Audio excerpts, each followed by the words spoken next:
They called it adoption. A simple transaction. A better life for unwanted children. That's what the paperwork said. What the judges signed. What the wealthy families paid for. But paperwork lies. Ask Monique Jackson, the single mother who died, fighting to protect her children from men who came in the night. Ask her 8-year-old son Isaiah, who spent 3 years being told to forget his real name, his mother's love, his sister's existence. Ask little Lila, kept in a basement room with barred windows, told her brother was dead and her mother had sold them both. But they made one crucial mistake. They crossed paths with Officer Ethan Brooks, a cop carrying his own weight of failure, who saw past a perfect blonde smile and manicured nails to recognize the predator beneath. A man who, for the first time in his 20-year career, looked at a terrified child running through a darkening park and chose to truly listen. Now a trafficking empire is about to learn why you should never underestimate a mother's love, a child's memory, or a broken man's shot at redemption. Because sometimes justice doesn't come in a hail of bullets or a kick-down-the-door raid. Sometimes it comes in a child's whispered truth. She's not my real mom. And truth, like vengeance, is patient. Just before we get back to it, I'd love to know where you're watching from today, and if you're enjoying these stories, make sure you're subscribed because tomorrow's special episode is one you definitely don't want to miss. The late afternoon sun cast long shadows across Jefferson Park as Officer Ethan Brooks sat in his patrol car, lost in thought. His weathered hands rested on the steering wheel, and his blue eyes scanned the quiet playground more out of habit than necessity. The park was nearly empty now, with just a few parents gathering their children as dinner time approached. A familiar ache settled in his chest as he watched a father push his young son on the swings. The boy's laughter carried across the park, reminding Ethan of similar moments with his own son Tyler before everything fell apart. 3 years had passed since Tyler last answered his calls or responded to his messages. The divorce had been hard on everyone, but losing his relationship with Tyler cut deeper than anything else. Some protector I turned out to be, Ethan muttered to himself, running a hand through his graying hair. At 45, he'd learned that some wounds time couldn't heal. The guilt of not being there enough for Tyler gnawed at him daily, especially during quiet moments like this. He'd thrown himself into his work after the divorce, taking extra shifts and volunteering for holiday duty, anything to keep his mind off the empty house and unanswered messages. The sound of running footsteps jolted Ethan from his thoughts. Through his rearview mirror, he spotted a small figure racing toward his patrol car. The boy couldn't have been more than 8 years old, tears streaming down his dark face as he ran. His right arm was clutched close to his chest, and pure terror filled his eyes. Ethan immediately stepped out of his car, his instincts kicking in as the boy reached him. The child's breaths came in ragged gasps, and his whole body trembled with fear. His t-shirt was torn at the sleeve, and there were grass stains on his jeans as if he'd fallen while running. "She's not my real mom," the boy cried out, his voice breaking with fear. "Please, please help me, don't let her take me back there." Before Ethan could respond, a white woman in her late 30s came hurrying across the park. Her blonde hair was perfectly styled, and her designer clothes seemed out of place for an afternoon at the playground. Something about her polished appearance felt wrong for someone who'd just been chasing after a child. Her heels clicked against the pavement as she approached, each step precise and measured despite her apparent hurry. "Isaiah, stop this nonsense right now," the woman called out, her voice carrying a sharp edge despite her attempt at a pleasant tone. "Officer, I'm so sorry about this. He's been acting out lately. You know how children can be at this age." Ethan noticed how Isaiah flinched at the sound of her voice, instinctively moving to stand behind him. The boy's small hands gripped the back of Ethan's uniform shirt, trembling. His breathing quickened, and Ethan could feel the child's rapid heartbeat through the thin fabric of his shirt. "Ma'am, please stay where you are for a moment," Ethan said, holding up his hand. He turned slightly, keeping both the woman and Isaiah in his sight. "Can you tell me what's going on here?" The woman's perfectly manicured hands smoothed down her blouse, a practiced smile spreading across her face. "I'm Heather Williams. Isaiah is my adopted son. He's been having some behavioral issues lately, making up stories for attention. We're working with a therapist on his attachment problems." Something in her tone set off warning bells in Ethan's mind. He'd interviewed enough people over his 20-year career to recognize when someone was trying too hard to appear calm. The way her eyes darted between him and Isaiah, the slight tremor in her perfectly modulated voice, it all spoke of something deeper than a simple family dispute. "Isaiah," Ethan said softly, crouching down to the boy's level while maintaining awareness of Heather's position. "Can you tell me what happened? Take your time, buddy. You're safe here." Isaiah's dark eyes darted between Ethan and Heather, fear evident in every movement. A tear rolled down his cheek as he gathered the courage to speak. "She took me from my real mom," he whispered, his voice barely audible. "My mom's name is Monique. She works at the hospital. She helps sick people. I have a little sister too, Lila. She's only 6. His voice cracked on his sister's name. "Please, you have to believe me. They hurt my mom when she tried to stop them." Heather's laugh cut through the air, sharp and dismissive. "Isaiah, sweetheart, we've been through this. I adopted you legally. You're just confused about your birth mother, and that's okay. But you need to stop telling these stories. It's not fair to me or to the other families who've tried to help you." Ethan noticed how Heather's fingers twitched as she spoke, her carefully constructed facade showing cracks. She took a step forward, and Isaiah pressed himself harder against Ethan's back, whimpering softly. The boy's reaction wasn't just fear. It was pure terror. "Mrs. Williams, I'm going to need to separate you two for a moment while we sort this out," Ethan said, his voice firm but professional. He reached for his radio, keeping his movements calm and deliberate. "Dispatch.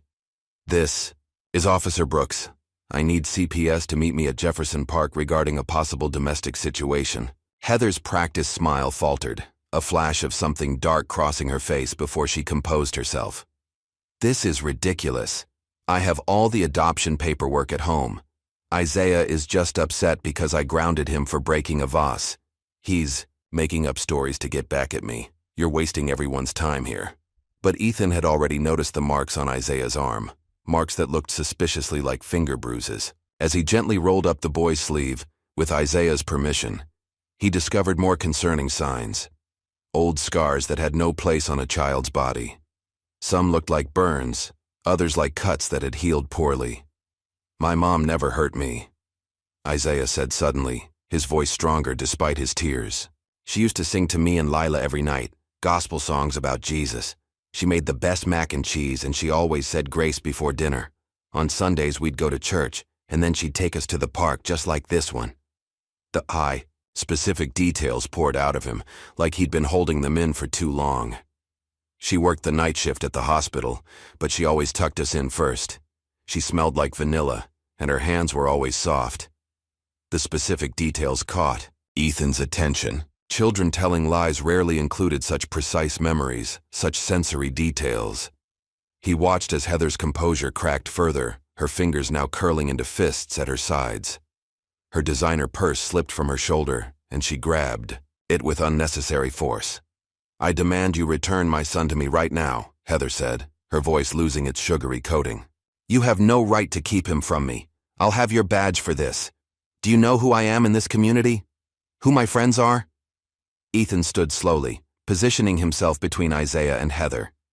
His years of experience told him this was more than a simple case of a child acting out. "Ma'am, until we can verify your claims and ensure Isaiah's safety, he'll need to come with me to the station. CPS will meet us there to review the situation." "You can't do this." Heather's voice rose, drawing attention from the few remaining park goers. A young mother hurried her children toward the parking lot, glancing nervously over her shoulder. "I have rights. I'll call my lawyer. You have no idea what you're getting into, Officer Brooks." "Please do," Ethan replied calmly, noticing how Isaiah relaxed slightly at the growing distance between himself and Heather. "We'll need to see all documentation regarding Isaiah's adoption anyway. The more information we have, the faster we can resolve this." As if on cue, a CPS vehicle pulled into the park's parking lot. Heather's face darkened as she saw the car approach, her mask of concern completely falling away. She pulled out her phone with shaking hands, her perfectly manicured nails clicking against the screen. "You'll regret this," she hissed, her voice low enough that only Ethan could hear. "Both of you will regret this. You have no idea who you're dealing with." While Heather made her calls, pacing back and forth in her expensive heels, Ethan knelt beside Isaiah again. "You're safe now," he said softly. "Can you tell me more about your sister? Anything you remember might help us find her." Isaiah's eyes welled with fresh tears, but his voice was steadier now. "Lila's really smart. She was just learning to read when—" He swallowed hard. "She was crying when they took her somewhere else. I promised Mom I'd protect her, but I couldn't." His small shoulders shook with suppressed sobs. "They hurt Mom. When she tried to stop them, there were these men. They came at night." The boy's voice trailed off, his eyes taking on a distant look that Ethan had seen too many times in trauma victims. "She fought so hard," Isaiah whispered. "Mom kept screaming for us to run, but they caught us anyway. They put us in different cars. Lila was crying for me." Ethan felt his heart constrict. In 20 years of police work, he'd seen plenty of ugly situations, but something about this felt different. The specificity of Isaiah's memories, the way Heather's demeanor had shifted, the physical evidence on Isaiah's body. It all pointed to something far more sinister than a child acting out. The CPS worker, a middle-aged woman named Sandra, approached them carefully. Her sensible shoes made no sound on the pavement, and her gentle demeanor provided a stark contrast to Heather's aggressive energy. "Hi there," she said warmly to Isaiah. "Would you like to come with me? We can talk somewhere quiet and maybe get you something to eat?" Isaiah looked up at Ethan, fear flickering across his face again. His hand reached out, catching the edge of Ethan's uniform. "Will you come too? Please don't leave me alone." "I'll be right there," Ethan assured him, watching as Sandra gently led Isaiah toward her car. The boy kept glancing back, as if afraid Ethan would disappear if he looked away too long. The setting sun cast long shadows across the playground, making everything seem slightly surreal. Ethan turned his attention back to Heather, who was now speaking rapidly into her phone, her back turned to him. The evening breeze carried fragments of her conversation. "I don't care what it takes," she was saying, her voice low and urgent. "Fix this now. Use whatever connections you have to shut it down. No, you don't understand. This could expose everything. Everything. Just make it go away." Ethan cleared his throat, causing Heather to whirl around. Her face was flushed with anger, and her perfect makeup couldn't quite hide the fear in her eyes. "Mrs. Williams, I'll need you to come to the station as well. We'll need to see those adoption papers you mentioned." Heather's eyes narrowed as she ended her call. "You've made a serious mistake, Officer Brooks. I have friends in high places. This will not end well for you. By tomorrow morning, you'll be lucky if you're still wearing that badge." "Maybe not," Ethan agreed, maintaining his professional demeanor despite the ice in her words. "But right now, my only concern is that boy's safety. If everything checks out, you have nothing to worry about."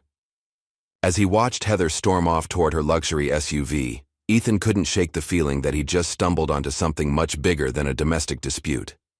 Isaiah's words about his sister and mother kept replaying in his mind, along with Heather's threatening phone call. Something ugly was hiding behind her polished facade, and he intended to find out what it was. Walking back to his patrol car, Ethan glanced at the park playground, now empty in the fading daylight. The swings moved gently in the evening breeze, creaking softly like wounded things. Paper trash skittered across the ground, and somewhere in the distance, a dog barked. The peaceful scene from earlier seemed like it had happened in another lifetime. He thought of Tyler again, of all the ways he'd failed as a father. The memory of his son's disappointed face haunted him daily, but this time, it steeled his resolve rather than weakening it. Maybe he couldn't fix his past mistakes, but he could make sure this boy didn't slip through the cracks. "Not this time," he murmured, starting his car. "Not this kid." The fluorescent lights of the police station buzzed overhead as Ethan spread out the so-called adoption papers across his desk. Something wasn't adding up. The documents Heather had provided were filled with inconsistencies, missing signatures, unclear dates, and sections that appeared to have been altered. Each discrepancy made his suspicions grow stronger. Sandra, the CPS worker, sat across from him, her brow furrowed, as she examined another stack of papers. "These aren't standard adoption forms," she said, tapping a page with her pen. "I've been doing this for 15 years, and I've never seen documentation like this." Isaiah had fallen asleep on the break room couch down the hall, exhausted from hours of gentle questioning. The boy's earlier terror had given way to bone-deep weariness, but not before he'd shared more details about his mother and sister. Each memory he'd recalled had been vivid and consistent. The red-shuttered house where he'd last seen Lila, the smell of his mother's vanilla lotion, the sound of her voice singing hymns at bedtime. "There's something else," Ethan said, pulling up his computer database. "I ran a search for missing persons reports from the last few years. Look at this." He turned the screen toward Sandra, revealing a 3-year-old report that made his chest tight with anger. The photo showed a beautiful, black woman in nurse's scrubs, her smile bright and genuine. Beside her stood 2 children, Isaiah, younger but unmistakable, and a small girl with beaded braids who could only be Lila. The report had been filed by Monique Jackson's co-workers at Memorial Hospital when she failed to show up for 3 consecutive shifts. "She was a pediatric nurse," Ethan read aloud, his voice rough with emotion. "Single mother, 2 kids. No history of disappearing, no custody disputes, no red flags. She just vanished one night along with both children. The case went cold within months." Sandra leaned forward, her eyes scanning the report. "The timing matches Isaiah's story. And look at this. There were signs of forced entry at their apartment, but the investigating officers ruled it as inconclusive evidence of foul play. How is that possible?" Ethan's jaw clenched. Someone wanted this case buried. He thought of Heather's phone call in the park, her threats about connections in high places. The question is, how deep does this go? A soft knock at the door interrupted their discussion. Officer Sarah Martinez, a rookie Ethan had been mentoring, stood in the doorway with a troubled expression. "You need to see this, Brooks. I did some digging on that adoption agency Heather Williams listed. They've had 6 complaints filed against them in the past 2 years, all sealed by court order." "Sealed by whom?" Ethan asked, though he had a sinking feeling he knew the answer. "Judge Thomas Bradford." Sarah handed him a file. "The same judge who supposedly signed off on Isaiah's adoption papers." The pieces were starting to form a pattern, and it made Ethan's blood run cold. He turned back to his computer, pulling up Bradford's record. The judge had presided over dozens of adoptions, in recent years, all handled by the same small agency. Too many coincidences for comfort. "Sandra, what do you know about this agency?" he asked, noting how the CPS worker's expression darkened at the name. "New Beginnings Family Services?" "They're relatively new, maybe 5 years old. They handle a lot of private adoptions, mostly for wealthy clients." She hesitated, choosing her words carefully. "There have been rumors. Nothing concrete enough to investigate, but stories about children being placed too quickly, paperwork being rushed through." A noise from the doorway made them all turn. Isaiah stood there in his wrinkled clothes, rubbing sleep from his eyes. His small face was etched with worry lines no child should have. "Mr. Ethan?" His voice was barely a whisper. "I remembered something else. About the house where they took Lila." Ethan immediately softened his expression, gesturing for Isaiah to come closer. "What do you remember, buddy?" The red shutters were peeling, and there was a big tree in the front yard, one of those ones with the branches that hang down like curtains. Isaiah's forehead creased with concentration. "And I saw a sign when we drove there, something about a creek or a river." Sarah was already at her computer. "There's a Willow Creek area about 40 minutes outside the city. Lots of older homes out there." "The tree you saw might have been a weeping willow," Ethan explained gently to Isaiah. "That would match the area. Can you remember anything else about the drive there?" Isaiah closed his eyes, his small hands gripping the edge of Ethan's desk. "We passed a big blue water tower, and there was a store with a giant ice cream cone on top." His voice caught. "Lila was crying about wanting ice cream, but they wouldn't stop." Ethan shared a look with Sarah, who was already mapping the route. "Davidson's Dairy," she said. It's right off the highway near Willow Creek, and there's only one water tower along that stretch. Sandra had been quietly taking notes, but now she spoke up. Isaiah, sweetheart, you're being so brave. Would you like to get something to eat? The vending machine has those cheese crackers you liked earlier. Isaiah looked uncertainly at Ethan, who gave him an encouraging nod. Go ahead, buddy. I'll be right here when you get back. Once Isaiah had left with Sandra, Ethan turned to Sarah. I want satellite images of every house with red shutters in the Willow Creek area, and check property records, see if any of race. Them connect back to our judge or that adoption agency. What about Heather? Sarah asked, her fingers flying over the keyboard. She left the station hours ago, but she made some calls first. Should we be watching her? Ethan considered this. Heather's threat suggested she had powerful allies, people who could make evidence disappear and silence investigations. They needed to move carefully. Put a discreet tail on her, but make it someone she doesn't know. He ran a hand through his hair, feeling the weight of the situation pressing down on him. And Sarah? Keep this quiet. If Isaiah's right, we're dealing with something bigger than just one kidnapped family. The next few hours passed in a blur of database searches and phone calls. Every new piece of information added to the disturbing picture forming in Ethan's mind. The adoption agency had handled dozens of cases in recent years, all following a similar pattern. Single parents, often minorities, disappearing under mysterious circumstances. Their children would surface months later, adopted by wealthy families through suspiciously expedited processes. Around midnight, Sarah burst into the office, her face flushed with excitement. Got it! A property on Willow Creek Road, bought 3 years ago by a shell company. Guess who one of the company directors is? She slapped a document onto Ethan's desk. There, listed among the corporate officers, was a familiar name. Bradford, Thomas J. The house matches Isaiah's description exactly, Sarah continued, pulling up satellite images. Red shutters, weeping willow in the front yard. And look at this. She zoomed in on recent photos showing expensive cars coming and going at odd hours. Ethan felt his pulse quicken. They had a lead, a real, tangible lead that could help them find Lila. But he also knew they had to move carefully. If they spooked the wrong people, evidence could vanish, and Lila might disappear deeper into whatever network they were uncovering. Isaiah had fallen asleep again, this time in Ethan's office chair. Looking at the boy's peaceful face, Ethan felt a fierce surge of protectiveness. He thought of his own son, Tyler, and all the times he'd failed to be there for him. He wouldn't fail Isaiah, not this time. We need to do this by the book, he told Sarah quietly. Everything documented, everything backed up. These people have connections, but they're not untouchable. No one is.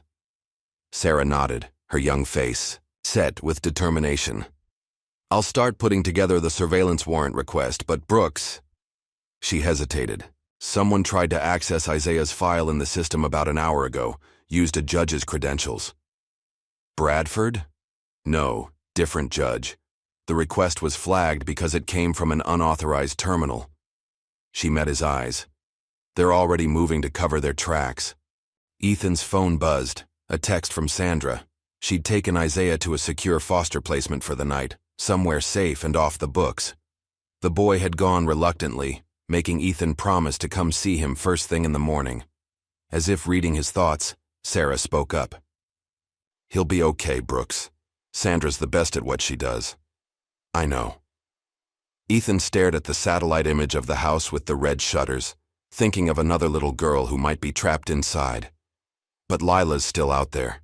And after what Isaiah told us about that night, he couldn't finish the sentence. Isaiah had described men coming in the darkness, his mother fighting desperately to protect her children. The boy's voice had shaken as he recalled how they'd hit Monique, how she'd kept screaming for her children even as they dragged her away. The missing persons report listed no signs of struggle, no evidence of violence. Someone had sanitized the scene, erased the truth of what happened that night. How many other families had suffered the same fate? Sarah interrupted his dark thoughts. I cross-referenced the names from other adoptions Bradford approved. 3 more cases with similar patterns. Single parents disappearing, children adopted through new beginnings within months. All the investigative files were sealed. How many children total? At least 12 that we can confirm. Sarah's voice was tight with anger. Maybe more. The agency's records are incomplete, and some of the files look like they've been altered. Ethan thought of Isaiah's scars, the fear in his eyes when Heather approached. How many other children bore similar marks? How many had been torn from their families and placed with people who saw them as possessions rather than human beings? His computer pinged an email from an unfamiliar address. The subject line made his heart skip. Monique Jackson, case file 2847. Brooks? Sarah noticed his expression. What is it? He opened the email carefully, aware that it could be a trap. Inside was a single sentence. Check the morgue records from 6 months ago. Jane Doe, 847. The sender's address was already disabled when he tried to reply. Someone on the inside was reaching out. Someone who knew the truth about what happened to Isaiah's mother. Sarah, I need you to do one more thing tonight. He scribbled the case number on a sticky note. Call the county morgue. There's a Jane Doe we need to look into. She took the note, her face grim. You think it's her? Isaiah's mom? I think someone wants us to find out. Ethan looked at the sleeping boy, his heart heavy with the knowledge of what they might discover. But that's tomorrow's battle. Right, now we need to focus on building a case that no one can bury. The night stretched on, filled with the quiet sounds of investigation, keyboard clicks, shuffling papers, murmured phone calls. Somewhere in the city, Heather Williams was probably making her own calls, trying to use her connections to make this all go away. But Ethan had seen too much, heard too much to let that happen. He thought of Isaiah's description of the night everything changed. The sound of breaking glass, his mother's desperate prayers, Lila's terrified cries. Someone had orchestrated that nightmare, believing their money and influence would protect them from consequences. Looking at the growing pile of evidence on his desk, Ethan made a silent vow. They would find Lila. They would uncover the truth about Monique. And everyone involved in this twisted operation would face justice, no matter how powerful they thought they were. The first light of dawn was starting to creep through his office windows. Another day was beginning, bringing them one step closer to the truth. Ethan knew the real battle was just beginning, but for the first time since Isaiah had run to him in the park, he felt something like hope. They had names now. They had places to look. Most importantly, they had Isaiah's trust and his memories. Pure, unvarnished truth that no amount of legal maneuvering could erase. Sometimes, Ethan reflected, that's all you need to start unraveling, even the most carefully constructed lies. Sarah returned from her last phone call of the night, her face pale but determined. The morgue records are sealed too, she said quietly. But I got a supervisor who remembers the case. The body was found near Willow Creek. Ethan closed his eyes for a moment, letting the weight of that information settle. Another piece of the puzzle, another thread connecting this web of corruption. When he opened them again, his resolve was stronger than ever. First light, he said. We start building the case. Every detail documented, every connection mapped. These people think money and power make them untouchable. Let's prove them wrong. The morning sun painted his office in shades of gold and promise. Somewhere in the city, a little boy was waiting for him to keep his word. And somewhere, in a house with red shutters, a little girl was waiting to be found. The night terrors always started the same way. Isaiah would see his mother's face, illuminated by the harsh glare of streetlights, her eyes wide with fear as she pushed him and Lila toward the back door. Run, babies, she'd whisper urgently. Don't look back. Just run. But in the dreams, unlike reality, Isaiah could never move fast enough. His feet felt like they were stuck in mud as he watched the shadowy figures grab his mother, her screams echoing in the darkness. He woke with a start, his small body trembling beneath unfamiliar blankets. The foster home Sandra had brought him to was quiet and dark, but Isaiah couldn't shake the lingering terror of his nightmare. Tears rolled down his cheeks as he hugged his knees to his chest, trying to make himself as small as possible. "Mom?" he whispered into the darkness. "I'm sorry, I'm so sorry." A soft knock at the door made him jump. Mrs. Reynolds, the foster mother, peeked in with concern etched on her kind face. "Isaiah? I heard you crying, sweetheart. Would you like some hot chocolate?" Isaiah hesitated, then nodded slowly. Mrs. Reynolds reminded him a little of his mother, not in looks, but in the gentle way she moved and spoke. She hadn't tried to hug him or force him to talk since he arrived, and that made him feel safer somehow. In the kitchen, the warm light cast soft shadows as Mrs. Reynolds prepared 2 mugs of hot chocolate. She added extra marshmallows to Isaiah's cup without asking, just like his mom used to do. The simple gesture made his throat tight with emotion. "Mr. Ethan will be here in the morning," Mrs. Reynolds said softly, sliding the mug toward him. "He called earlier to check on you." Isaiah wrapped his hands around the warm mug, remembering how safe he'd felt when Officer Brooks had protected him from Heather in the park. It seemed like days ago, though it had been less than 24 hours. "I keep seeing it," Isaiah whispered, staring into his hot chocolate. "The night they took us, Mom was making dinner. Mac and cheese with the crispy breadcrumbs on top. Lila was doing her homework at the kitchen table. Everything was normal, and then Mrs. Reynolds sat quietly, letting him take his time with the memory. The kitchen clock ticked softly in the background, marking the peaceful silence. There was a noise at the front door. Mom looked scared right away, like she knew something bad was coming. She told us to go out the back way to run to Mrs. Thompson's house next door. Isaiah's voice shook. But they were already in the backyard too, these men in dark clothes. Mom tried to fight them when they grabbed Lila. She knocked one of them down, but there were too many. The hot chocolate sat untouched, growing cold as Isaiah's memories spilled out. They hit her. She fell, but she kept trying to get up. Kept calling our names. Lila was screaming for her, but they put her in one car and me in another. I promised Mom I'd protect Lila, but I couldn't even stay with her. "Oh, sweetheart." Mrs. Reynolds' voice was thick with emotion. "None of that was your fault. You were just a little boy against grown men." "But I promised," Isaiah insisted, tears falling faster now. "And then they took me to that first house where everything was cold and dark. Different people kept coming to look at me, like I was something in a store.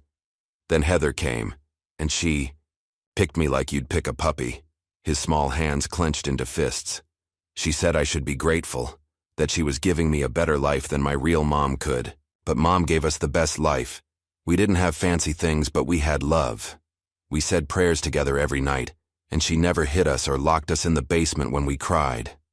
The implications of that last statement hung heavy in the air. Mrs. Reynolds fought to keep her face neutral, though her heart ached for the trauma this child had endured.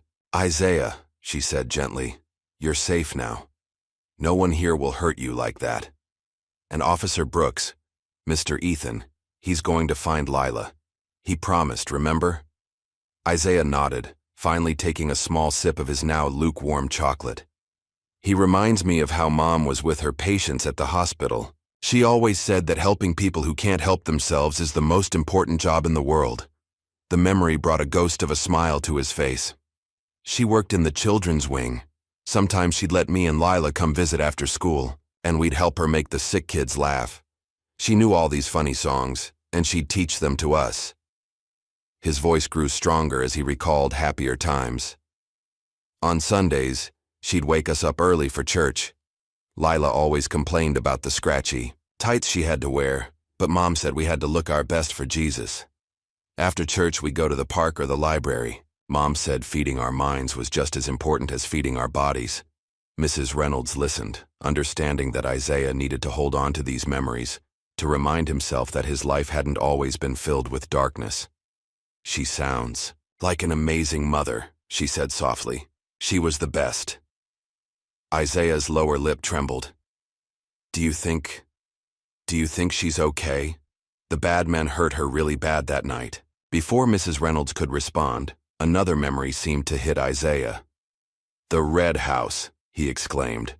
I just remembered something else about where they took Lila. There was a broken windmill in the yard, and you could hear trains at night. Lila was scared of the train sounds at first. Mrs. Reynolds immediately reached for her phone. I'm going to text Officer Brooks about that right now. Every detail helps, sweetheart. Isaiah watched her send the message, his young face set with determination despite his exhaustion. Mr. Ethan said Lila might be scared and confused when we find her. But I remember all her favorite songs and stories. I can help her remember who she really is. The clock showed it was nearly 3 in the morning, but Isaiah seemed more awake now, energized by his sense of purpose. Mom used to say that memories are like treasure. Nobody can steal them if you keep them safe in your heart. That's why Heather could never make me forget, no matter how much she tried. His voice dropped to a whisper. She used to get so mad when I talked about Mom or Lila. She said they weren't my real family anymore, that I needed to forget them and be grateful for my new life. But how can you forget part of your heart? Mrs. Reynolds fought back her own, tears at the quiet wisdom in his words. You can't, sweetheart, and you shouldn't have to. Sometimes, Isaiah continued, gaining confidence in the safety of the quiet kitchen. When Heather would lock me in the basement, I'd sing the songs Mom taught us. It helped me remember who I really was, even in the dark. Lila's favorite was This Little Light of Mine. Mom said it was about keeping hope alive no matter what. He hummed a few bars of the familiar hymn, his sweet voice carrying the melody that had comforted him through countless dark nights. Do you think Lila still remembers the songs? I'm sure she does, Mrs. Reynolds assured him. Love like that doesn't just disappear.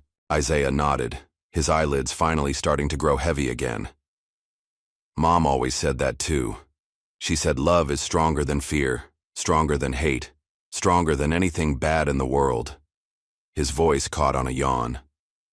I tried to be strong like her, even when I was scared. Mrs. Reynolds gently guided him back to his room, making sure his nightlight was on and the door stayed slightly open. As she tucked him in, Isaiah grabbed her hand. Will you tell Mr. Ethan something when he comes? His dark eyes were serious in the dim light. Tell him I remembered about the trains, and tell him thank you for believing me. Nobody else ever did. After Isaiah finally drifted off to sleep, Mrs. Reynolds sat in her living room, sending a detailed text to Officer Brooks about everything Isaiah had shared. The boy's memories weren't just trauma surfacing. They were vital clues that could help find his sister and uncover the truth about what happened to his mother. Satin. Sun was just beginning to paint the sky with hints of dawn when Ethan arrived. Isaiah was still sleeping, but Mrs. Reynolds met him on the porch to share everything she'd learned during the night. The trains, Ethan muttered, making notes. That narrows it down. There's only one rail line near Willow Creek. He looked up at Mrs. Reynolds, his face showing the strain of a sleepless night. How is he? Stronger than any child should have to be, she replied softly. But healing. He trusts you, Officer Brooks. That's no small thing given what he's been through. Ethan nodded, his jaw tight with emotion. We're close to finding Lila. I can feel it. And maybe... He hesitated. Maybe we can finally give him answers about his mother, too. Inside, Isaiah stirred in his sleep. But this time, his dreams were different. He saw his mother's face bathed in sunlight instead of shadows, heard her laugh instead of her screams. In his dream, she held him and Lila close, singing their favorite hymn as she swayed gently back and forth. This little light of mine, she sang softly. I'm gonna let it shine. Even in sleep, Isaiah smiled, holding tight to the memory of her voice. No one could take that away from him, not Heather, not the men in dark clothes, not all the fear and pain of the past 3 years. His mother's love was a light that kept burning, guiding him through the darkness toward hope. When he woke later that morning, the sun was streaming through his window, and he could smell breakfast cooking downstairs. For the first time in years, he didn't immediately feel afraid. Instead, he felt something that had been missing since that terrible night. Purpose. He had told Mr. Ethan everything he could remember about the red house, about the trains, about the broken windmill that creaked in the wind. Every memory was another piece of the puzzle, another step closer to finding Lila. And maybe, just maybe, finding out what happened to their mother too. Isaiah touched the small cross necklace he wore, the only thing he'd managed to keep when they took him from home. It had been his mother's, pressed into his hand during those final chaotic moments. The metal was warm against his skin, like a constant reminder of her love. "I won't give up, Mom," he whispered to the morning light. "I promise." Downstairs, he could hear Mr. Ethan's voice talking with Mrs. Reynolds. He sounded tired but determined, just like Mom used to sound after a long night shift at the hospital. The thought gave Isaiah courage. He wasn't alone anymore. Someone was, finally fighting for him, for Lila, for the truth. And the truth, his mother always said, was like the sun. It might hide behind clouds for a while, but it always finds its way out eventually. Isaiah held on to that belief as he got ready to face another day, another step closer to making their broken family whole again. Dawn painted the sky in shades of steel gray as Ethan's unmarked police car crept along Willow Creek Road. The steady rumble of an approaching freight train vibrated through the morning air, the same sound Isaiah had remembered hearing during his nights of captivity. In the passenger seat, Sarah studied satellite images on her tablet, methodically comparing them to each property they passed. The tension in the vehicle was palpable as they searched for the house that matched Isaiah's memories. "There," Sarah whispered suddenly, touching Ethan's arm. She pointed to a weathered Victorian home set back from the road, partially hidden behind overgrown shrubbery. Red shutters, peeling with age, hung askew from grimy windows, their faded paint matching Isaiah's description perfectly. A broken windmill stood sentinel in the unkempt front yard, its rusty blades creaking with each gust of wind. And there, dominating the landscape, stood a massive weeping willow, its branches creating the curtain-like effect Isaiah had described. Ethan pulled over 2 houses down, cutting the engine. They'd spent the last 12 hours building their case, gathering evidence, and securing warrants. 3 separate judges had reviewed their documentation, ensuring that no legal loophole could be exploited by the powerful people they were about to confront. Now, with a SWAT team staged nearby and backup units in position, they were ready to move. "All units, stand by," Ethan spoke quietly into his radio, his voice steady despite the adrenaline coursing through his veins. "Remember, our primary objective is the safety of the minor female, Lila Jackson. Age 9, black female, approximately 4 feet tall. Approach with extreme caution. Subject may be traumatized and frightened. No sudden movements or loud voices once we locate her." Sarah's fingernails dug into Ethan's arm. "Brooks, movement at the back door," she hissed, raising her binoculars. Through the pre-dawn gloom, they watched a woman hurry from the house toward a waiting car. She was carrying something. No, someone. A small figure wrapped in what appeared to be a blanket struggled weakly in her arms. The woman's expensive coat and heels seemed incongruous with the dilapidated property, much like Heather's polished appearance had been at the park. "All units move in now." Ethan gunned the engine, gravel spraying as they accelerated toward the house.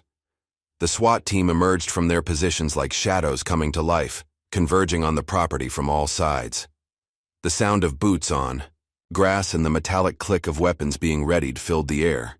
The woman spotted them and made a desperate dash for her car, still clutching her struggling burden.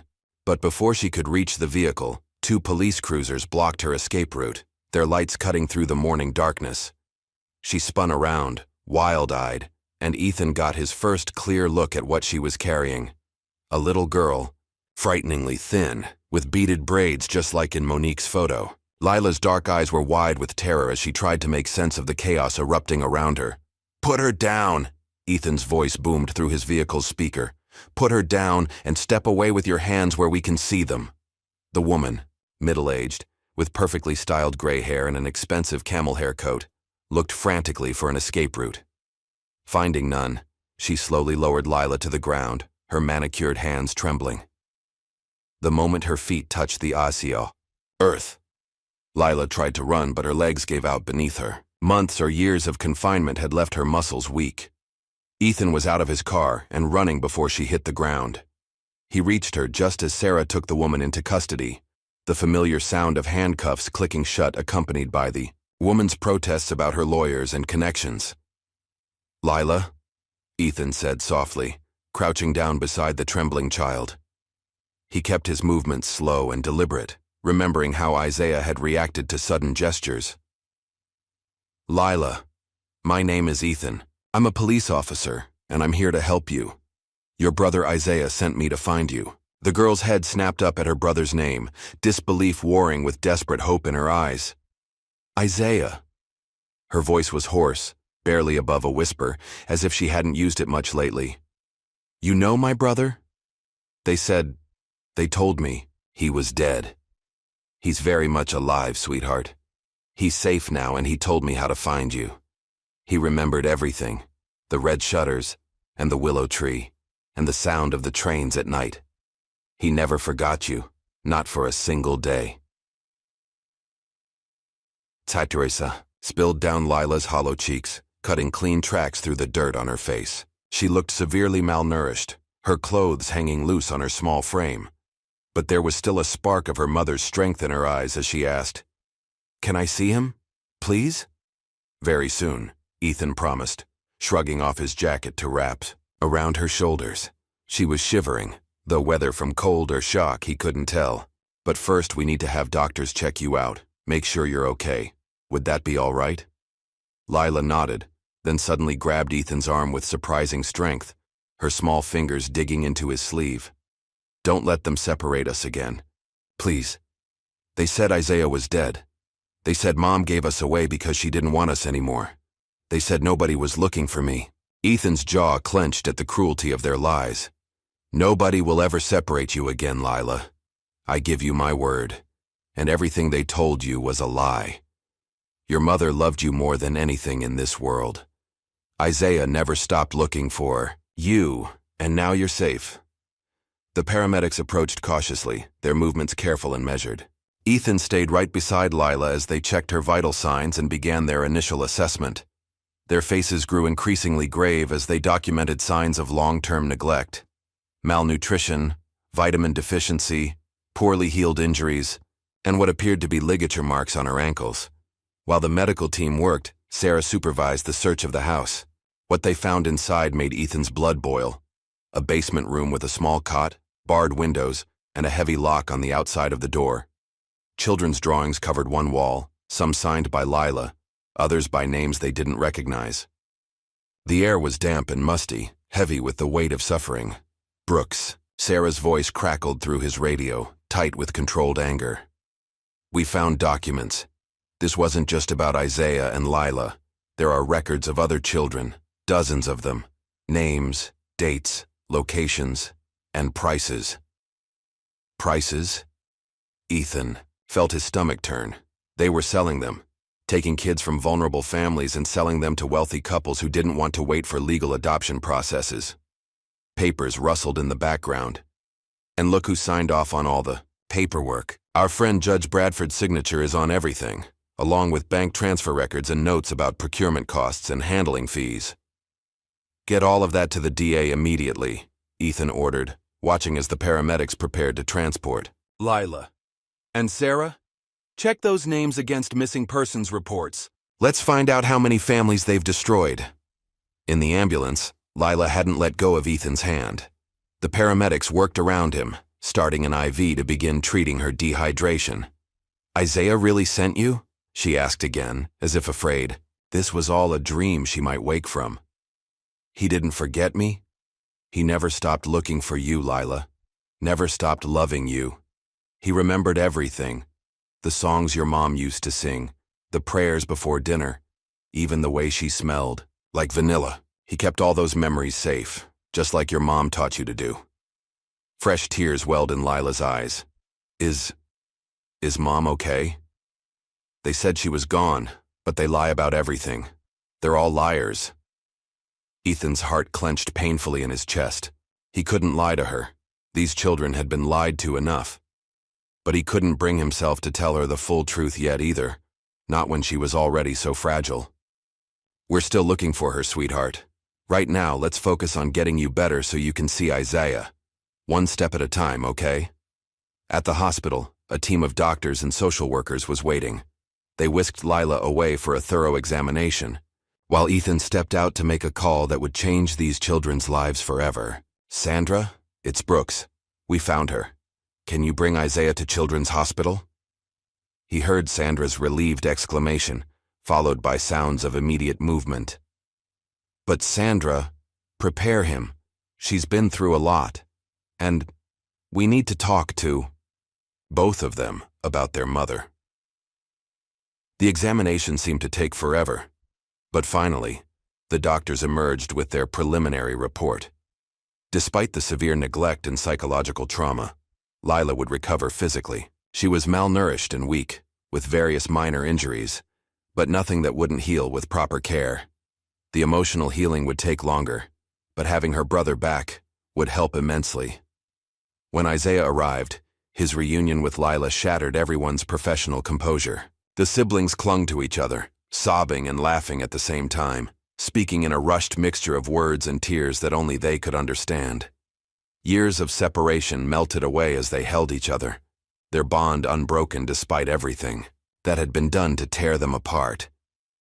"I knew you'd find me," Lila kept saying, her face buried in her brother's shoulder. "I knew you wouldn't forget me." "Never," Isaiah promised fiercely, his small arms wrapped protectively around his sister. "I remember everything, Lila. Everything Mom taught us. Everything she wanted us to know." Watching them, Ethan thought of the morgue records he'd reviewed that morning. The final piece of this tragedy that he would have to share with them. But not yet. Let them have this moment of pure joy first. Let them remember what it felt like to be whole again. Sarah appeared in the doorway, gesturing urgently for him to step outside.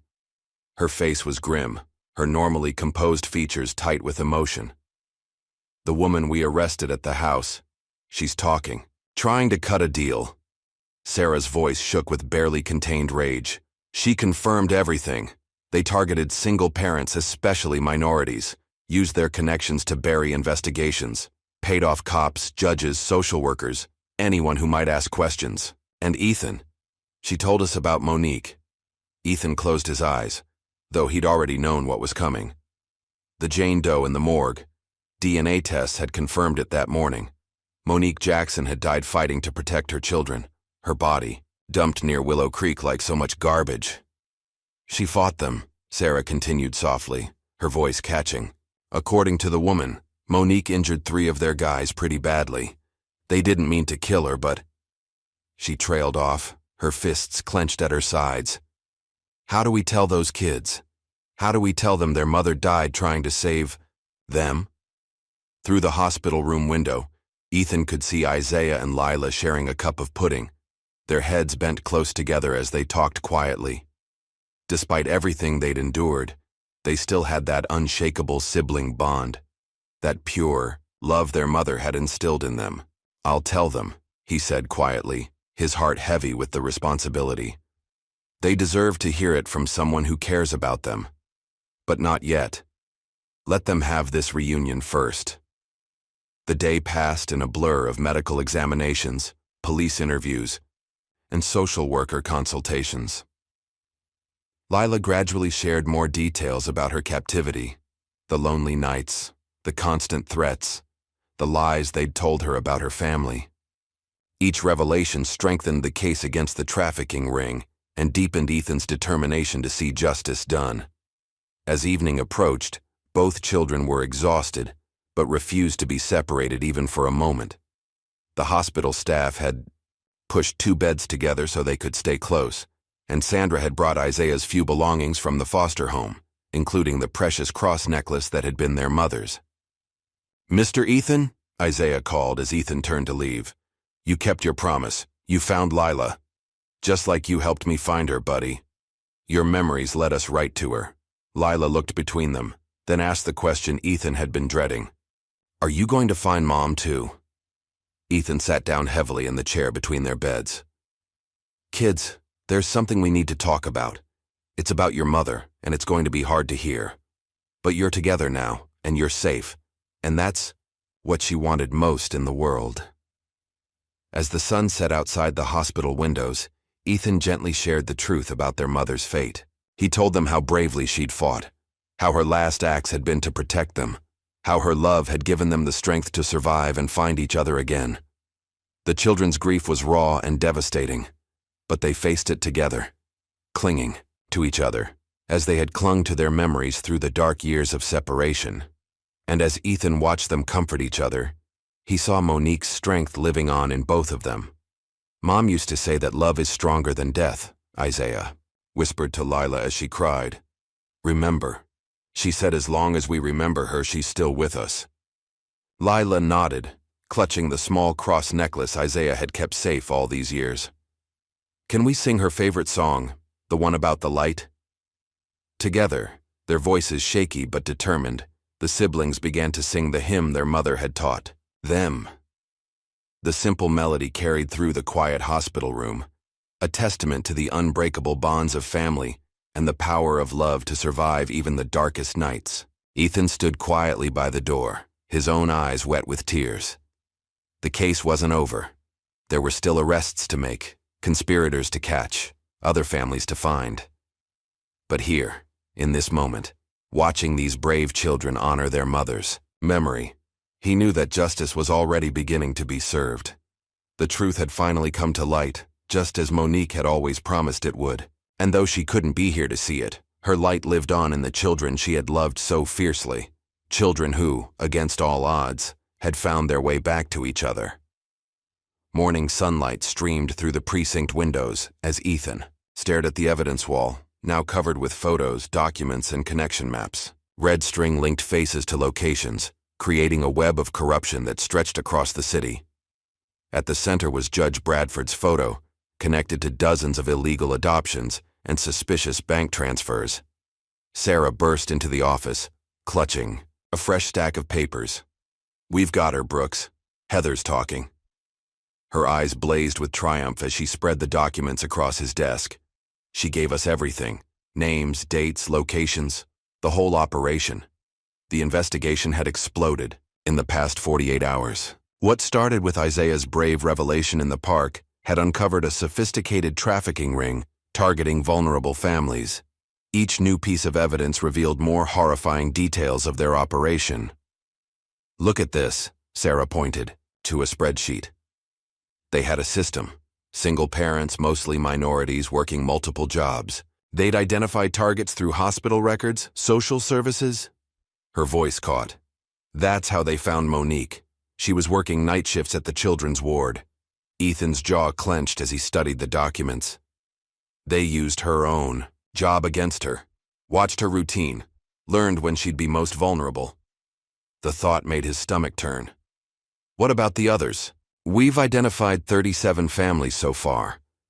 Sarah's voice shook with barely contained rage. 22 children successfully placed with wealthy clients. The rest... She couldn't finish the sentence. "How many survived?" Ethan asked quietly. 19. Confirmed alive. 3 deceased. The others are still missing. Sarah sat heavily in a chair. Some of the buyers didn't know the truth. Others suspected but didn't want to ask questions. And then there were ones like Heather, fully aware and actively involved. A knock at the door interrupted them. Officer Martinez stood in the doorway, her expression grim. "DA's here, and you're going to want to see who they just brought in." They followed Martinez to the interview rooms. Through the one-way glass, Ethan saw Judge Bradford sitting alone at the table, his expensive suit wrinkled from a night in custody. The man's arrogance had finally crumbled, replaced by the haunted look of someone who knew their world was collapsing. "He's ready to deal," the DA, Michael Chen, said without preamble. "But he wants guarantees, protection." "Protection?" Ethan's voice was dangerous and quiet. "Like the protection these children needed? Like the protection Monique Jackson needed?" Chen held up his hands. "I know. Trust me, I know. But his testimony could bring down the entire network. We're talking corrupt officials across 3 states, Brooks. Politicians, doctors, social workers. People who helped identify vulnerable targets and falsify documents. Ethan thought of Isaiah and Lila, now safely in temporary foster care with Mrs. Reynolds. They were starting to heal, but the scars, both physical and emotional, would take years to fade. And they were the lucky ones. They had survived. They had found each other again. "What's he offering?" Sarah asked, her notebook ready. Names of every client who knowingly purchased trafficked children. Evidence of bribes paid to officials.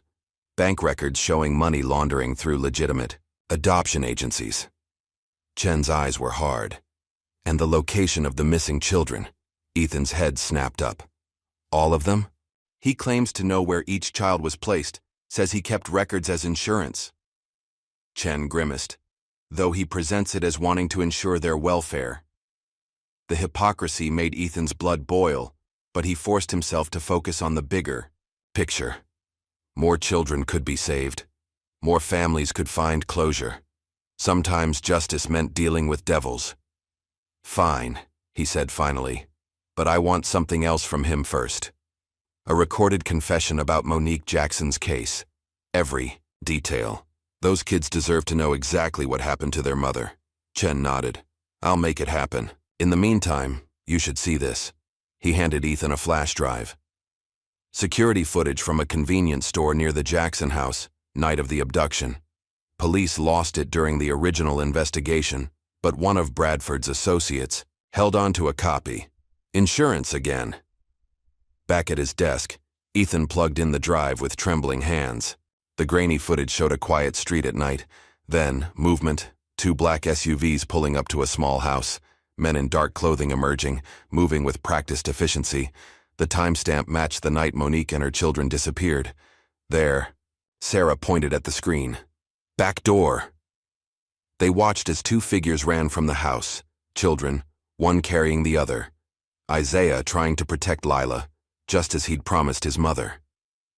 But they were quickly caught, separated, forced into different vehicles. Then Monique burst out of the house, wielding what looked like a baseball bat. She managed to strike 2 of the men before they subdued her. Even then, she kept fighting, kept trying to reach her children until a blow to the head finally stopped her. Ethan stopped the video, his hands shaking with rage. "Get this to the DA, and make copies, lots of them. This evidence doesn't disappear again." The next few days passed in a whirlwind of arrests and revelations. Bradford's testimony opened floodgates of information. Police raided homes across the city, rescuing more children, arresting more conspirators. The press descended like vultures, broadcasting details of the trafficking ring across national news. Through it all, Ethan kept his promise to Isaiah and Lila, visiting them daily at Mrs. Reynolds' home. He watched as they began to heal, their resilience astounding everyone who knew their story. They had started therapy, both individually and together, working through their trauma with the help of caring professionals. "Mr. Ethan," Isaiah said, one afternoon as they sat in Mrs. Reynolds' sunny backyard. "The news lady said they found more kids like us. Did they find their moms too?" Ethan chose his words carefully. "Some of them, buddy. We're still looking for others. But because of you, because you were brave enough to tell the truth, all these other families have a chance to be whole again." Lila, who had been quietly coloring nearby, looked up. "Mom would be proud, right? Because we helped stop the bad people?" "She would be so proud of both of you," Ethan assured them, his heart aching with love for these remarkable children. "She is proud of you." The courthouse was packed the day Heather Williams faced sentencing. Isaiah had asked to attend, to face the woman who had tried to steal his identity and erase his mother's memory. Ethan stood beside him in the gallery, ready to support him if the emotions became too much. Heather looked smaller somehow, her designer clothes replaced by prison orange, her carefully maintained facade crumbling as the charges were read. Trafficking, kidnapping, conspiracy, accessory to murder. The list went on and on. When the judge, a new one untainted by corruption, asked if anyone wished to speak, Isaiah stood. His voice shook at first, but grew stronger as he addressed the court. "My mom taught us that hate makes your heart sick," he said clearly. "So I don't hate you, Mrs. Williams. But I want you to know that you failed. You couldn't make me forget." who I am. You couldn't make me forget my mom or my sister or where I came from, and now everyone knows the truth. The courtroom was silent as Isaiah returned to his seat. Ethan saw tears on more than a few faces, including some of the hardened court officers. Even Heather seemed shaken by the quiet dignity of the boy she had tried to break. The sentence, when it came, was severe. Multiple life terms, no possibility of parole. Similar sentences had already been handed down to Bradford and other key conspirators. The trafficking ring was being dismantled piece by piece, its victims finally receiving justice. But the real victory wasn't in the courtroom. It was in the quiet moments Ethan witnessed between Isaiah and Lila as they rebuilt their bond. It was in the way they kept their mother's memory alive through songs and stories. It was in their determination to help other children who had suffered similar fates. 1 month after Heather's sentencing, Ethan sat with the siblings at Monique's grave. They had helped choose the headstone, simple but beautiful, with her favorite Bible verse carved beneath her name. Isaiah and Lila had planted flowers, telling their mother about everything that had happened. Mom always said the truth comes out in the end, Lila said softly, arranging fresh roses against the stone, like light shining in the darkness.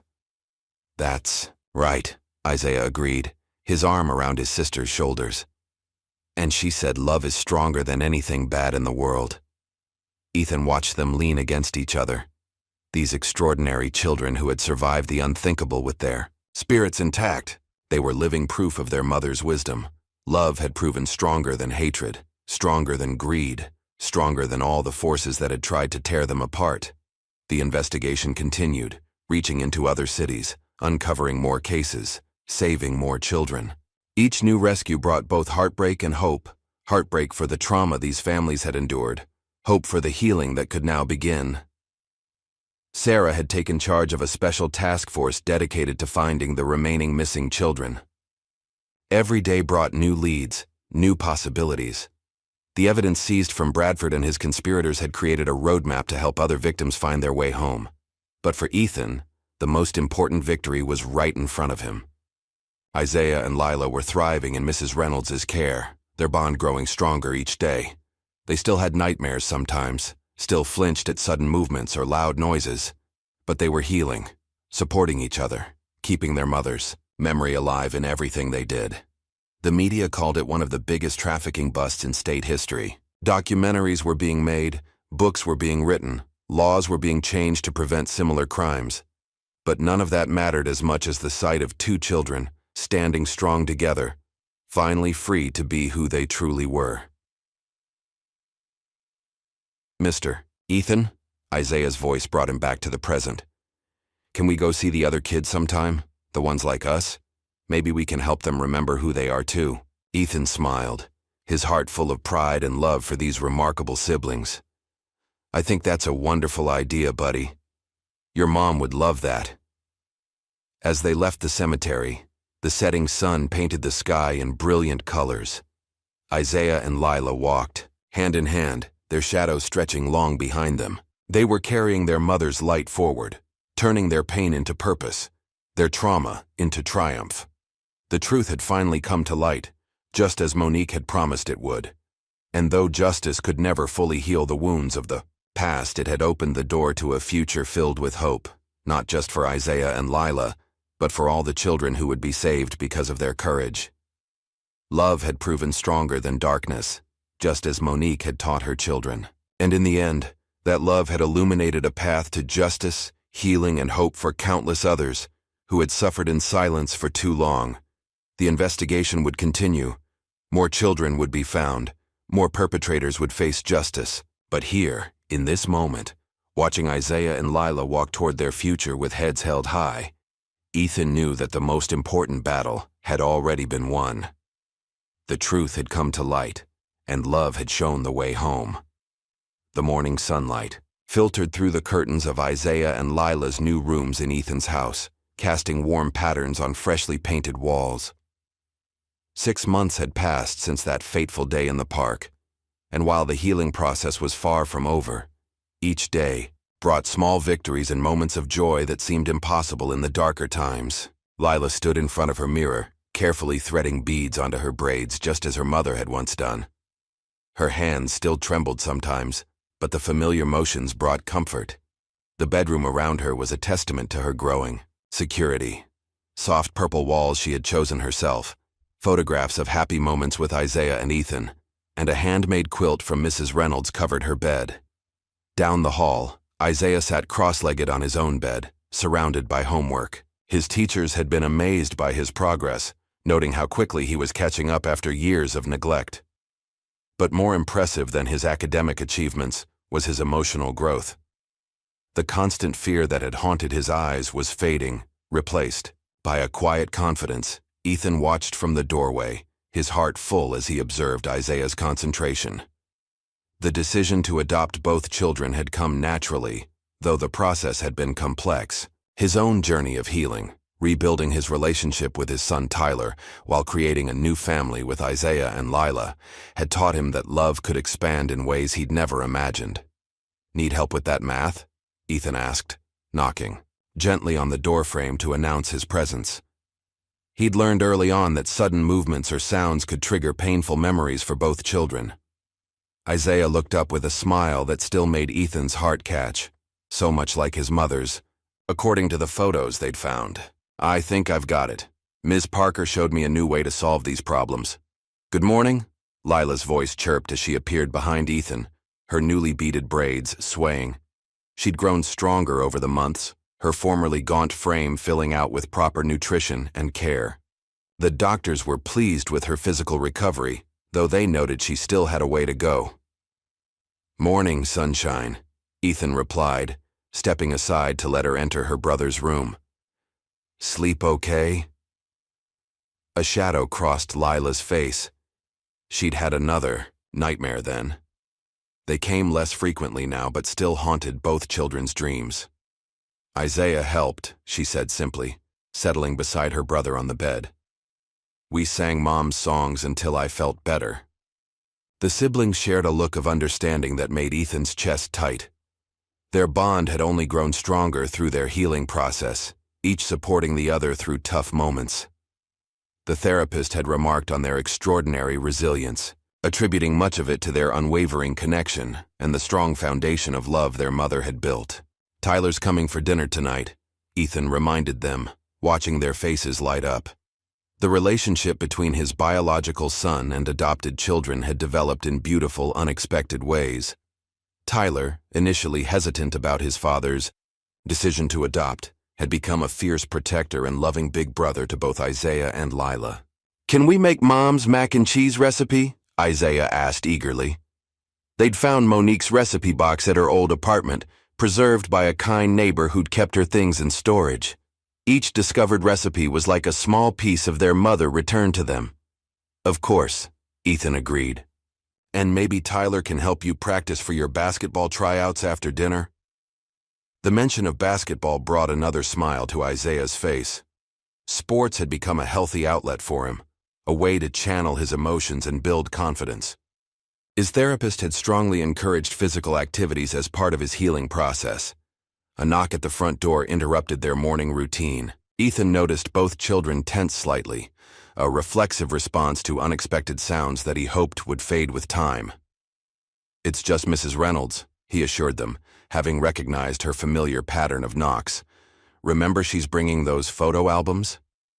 The tension left their shoulders at the mention of their former foster mother. Mrs. Reynolds had remained a constant presence in their lives, offering additional support and sharing stories about their early days of freedom. She'd been the one to suggest creating memory books to help process their experiences.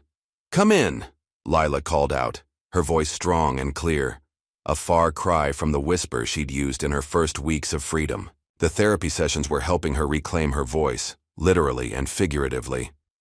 Mrs. Reynolds appeared in the doorway, carrying several photo albums and a box of memorabilia.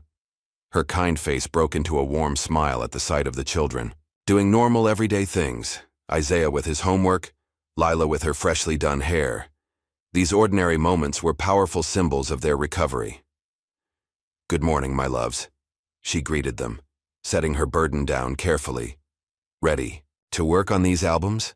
I found some wonderful pictures from those first weeks." The children eagerly made space on Isaiah's bed for the albums. This project had been their therapist's idea, creating visual narratives of their healing journey to help process their experiences and celebrate their progress. Each photo told a story of recovery, of family rebuilt from ashes. "Look at this one," Mrs. Reynolds said softly, opening the first album. "This was the day after you two were reunited at the hospital." The photograph showed Isaiah and Lila asleep, in their pushed-together hospital beds, hands clasped even in sleep. Though both looked painfully thin and wore the shadows of their ordeals on their faces, there was a peace in their expression that spoke of the comfort they found in each other. "And here," she turned the page, "this was your first day at the park after everything happened." This image captured a moment of pure joy. Isaiah pushing Lila on a swing, both laughing despite their obvious physical weakness. Ethan remembered that day clearly. They'd been nervous about returning to a park, but Isaiah had insisted he wanted to replace the bad memories with good ones. "You were so brave," Ethan said quietly, watching them study the photographs. "Both of you. Still are." Lila traced the edge of a photograph showing her first day back at school. "I was scared," she admitted. "But Isaiah walked me to my classroom. Every day that first week. And Mr. Ethan waited in the parking lot every afternoon," Isaiah added, glancing up at his adoptive father with trust and affection that made Ethan's heart swell. More photos told the story of their journey. Their first Christmas together, Tyler's first visit, birthday celebrations that made up for years of missed ones. Each image captured a moment of healing, of family being rebuilt on a foundation of love and understanding. "Oh, here's one from the support group," Mrs. Reynolds noted, pointing to a picture of Isaiah and Lila with other recovered children. Siblings had started attending meetings with other young survivors, both receiving and offering support. Their experiences, though traumatic, had given them unique insights to help others healing from similar ordeals. "Remember what Mom used to say about helping others?" Isaiah asked Lila, who nodded immediately. "That helping people who can't help themselves is the most important job in the world," she recited. It was one of many of Monique's sayings that the children kept alive, weaving their mother's wisdom into their new life. The sound of another car pulling up outside made them all look up. Through the window they could see Tyler getting out of his vehicle, earlier than expected for dinner. He was carrying what looked like sports equipment, probably the new basketball he'd promised Isaiah. "Can we go say hi?" Lila asked, already, halfway to her feet.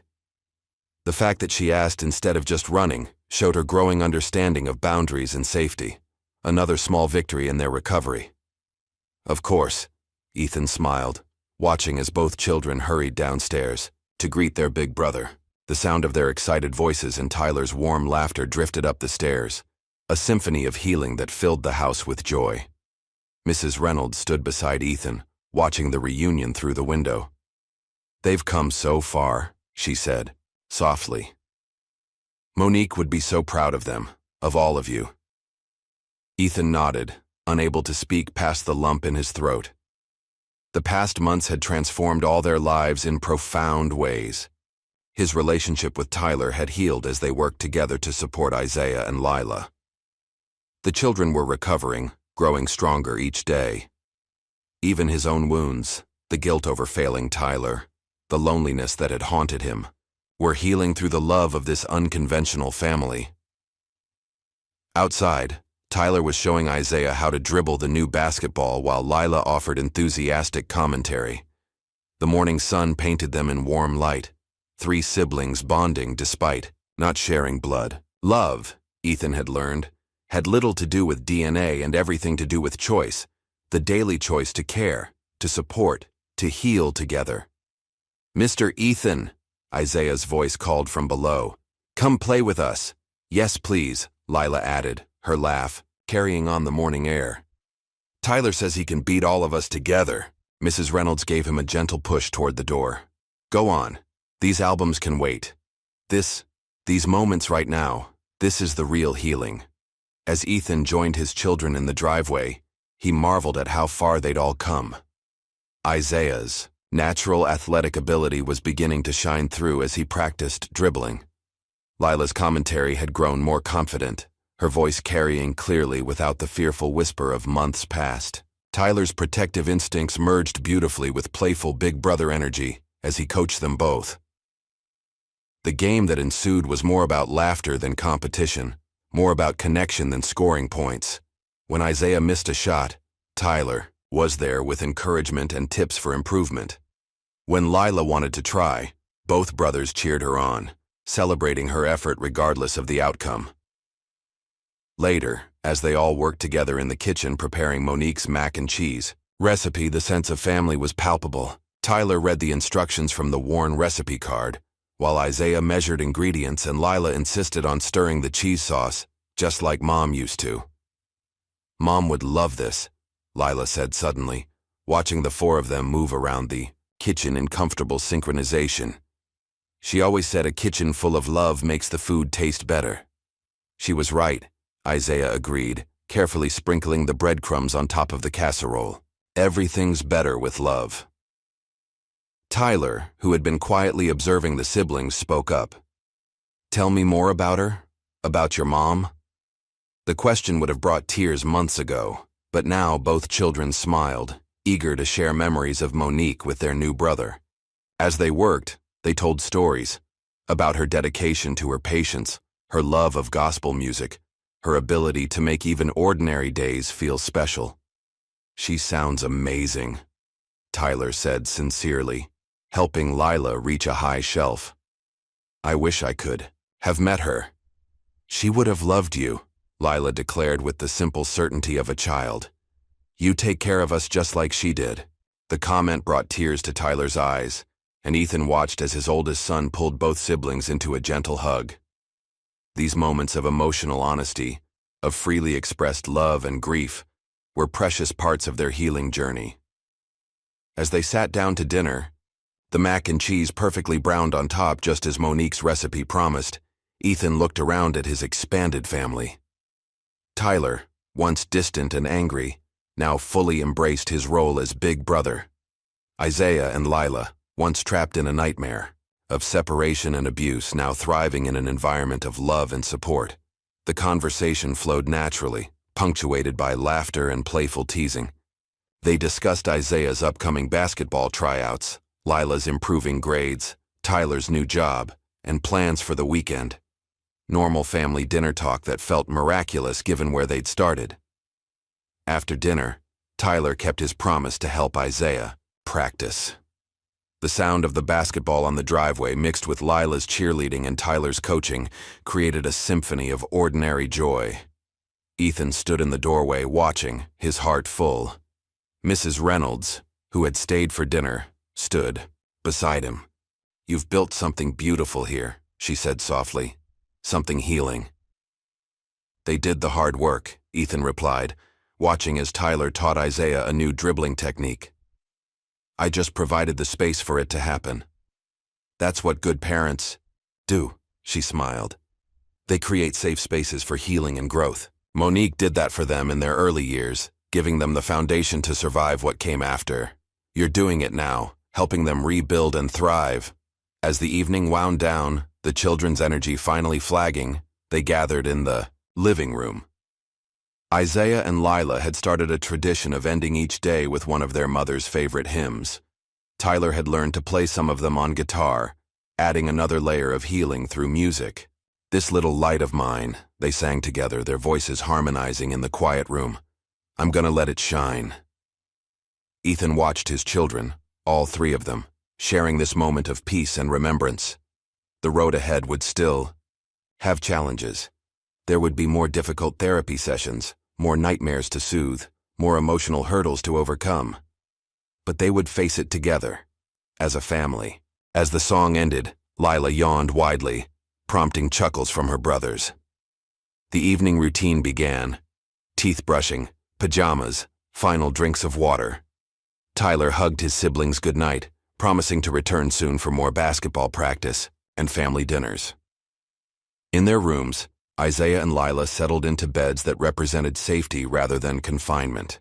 Their nightlights cast soft glows that kept the darkness at bay, and their doors remained slightly open, small but significant details in their ongoing recovery. "Good night, Mr. Ethan," they called out in unison, using the name that had evolved, from formal address to term of endearment. Soon Ethan knew they might feel ready to call him Dad. But there was no rush.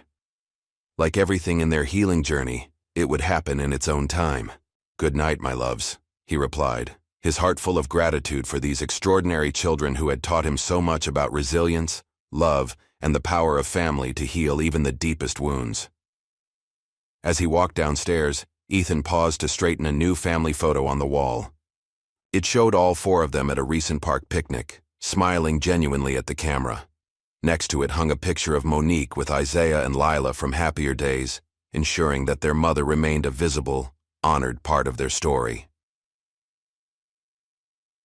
The house settled into nighttime quiet, but it was a peaceful silence rather than the heavy quiet of grief or fear. In their rooms above, Isaiah and Lila slept safely, their healing journey continuing even in dreams. And in this home built on love, understanding, and patience, hope continued to grow stronger with each passing day. The federal courthouse loomed before them, its stone steps crowded with reporters and cameras. Ethan held Isaiah and Lila's hands.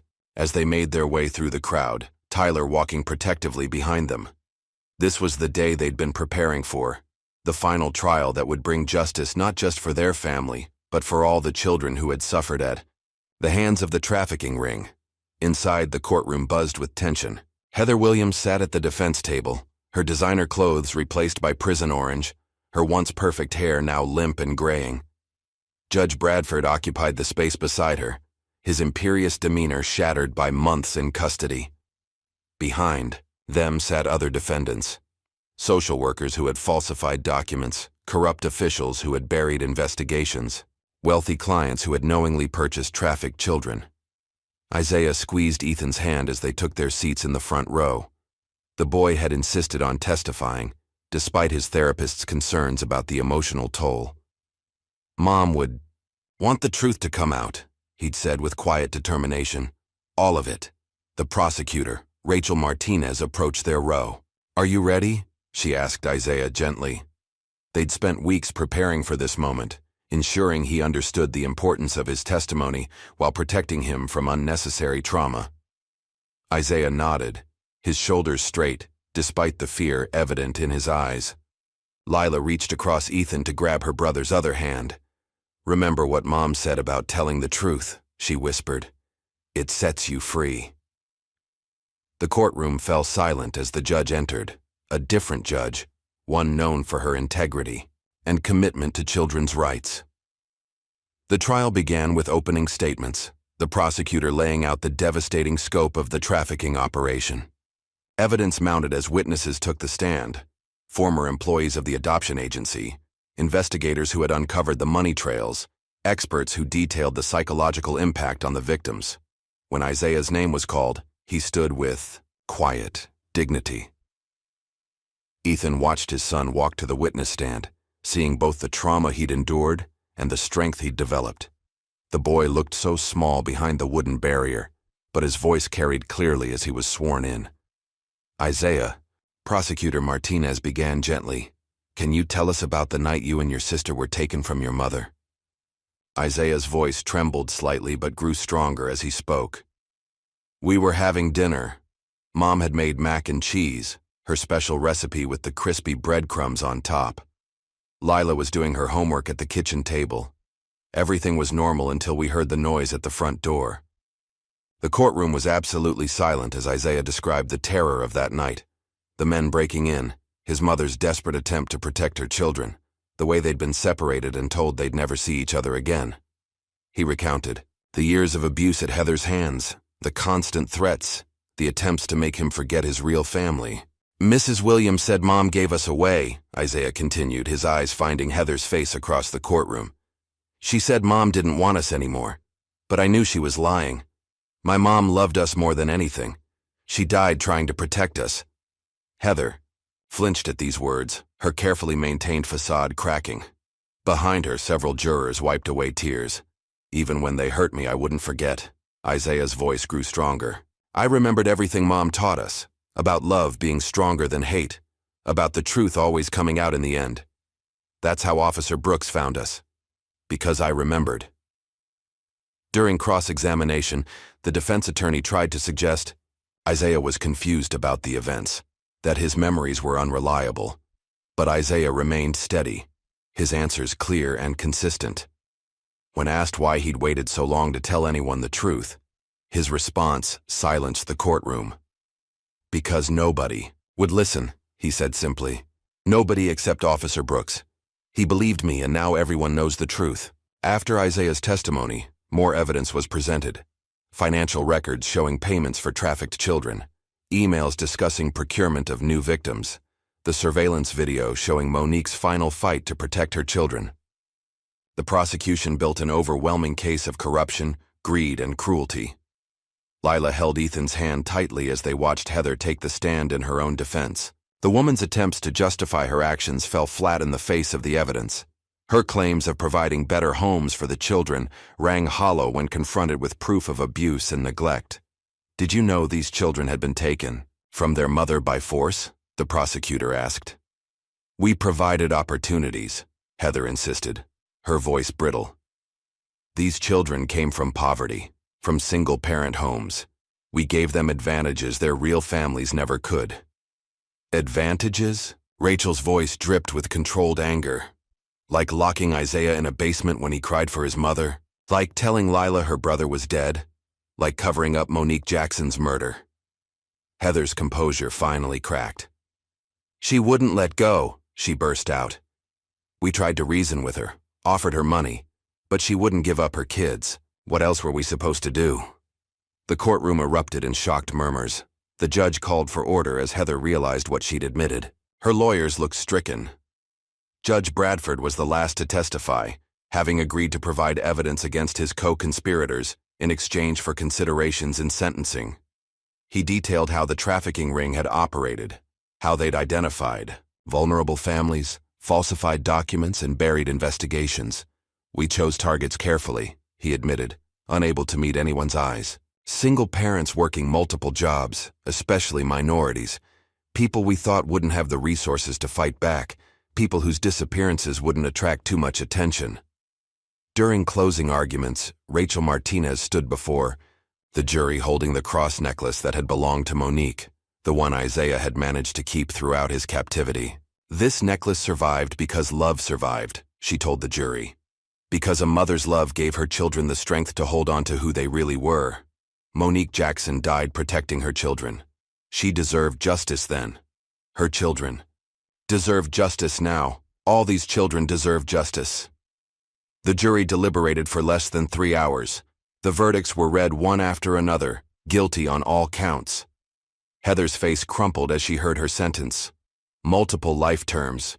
No possibility of parole. Judge Bradford and the other conspirators received similar sentences, their crimes too numerous and severe for leniency. As the courtroom emptied, Isaiah and Lila approached the prosecutor's table. Rachel knelt to their level as Isaiah handed her a small envelope. What's this? She asked softly. Pictures of Mom, Lila explained. We want you to keep them, so you remember why you fought for us. Rachel embraced both children, her professional demeanor breaking for a moment. I will never forget, she promised. None of us will. Outside the courthouse, reporters clamored for statements. Ethan started to guide the children toward their car, but Isaiah paused on the steps. Can I say something? He asked quietly. Like Mom would? Ethan nodded, understanding his son's need to speak his truth. The cameras turned as Isaiah faced them, holding his sister's hand. My mom taught us that love is stronger than anything bad in the world, he said clearly. She was right. Love helped us remember who we are. Love helped us find each other again.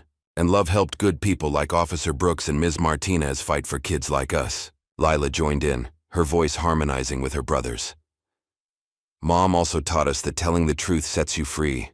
So if there are other kids out there who were taken like we were, don't be afraid to tell your truth. There are people who will listen. There are people who will help.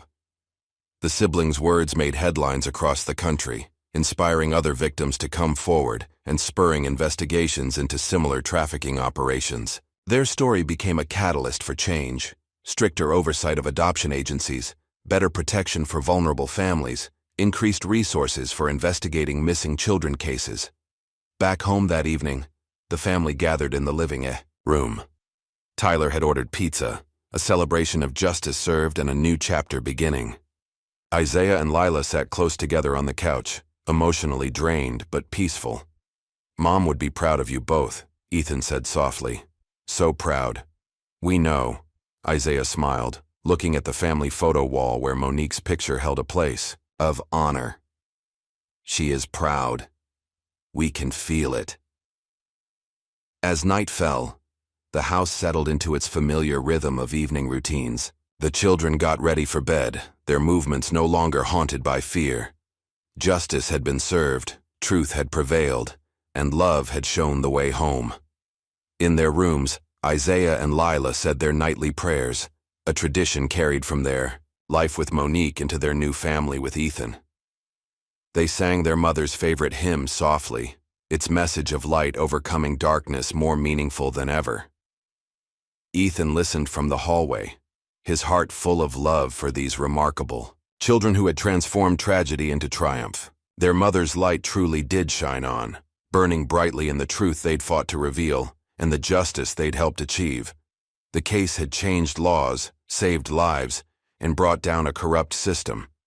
But its greatest victory was visible in the peaceful faces of two children who could finally sleep without fear, secure in their identities and their new family's love.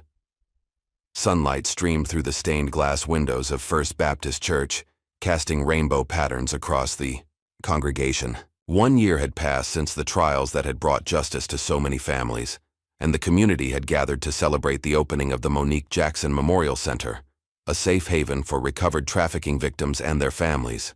Isaiah and Lila stood at the podium together, their voices strong and clear as they addressed the packed church.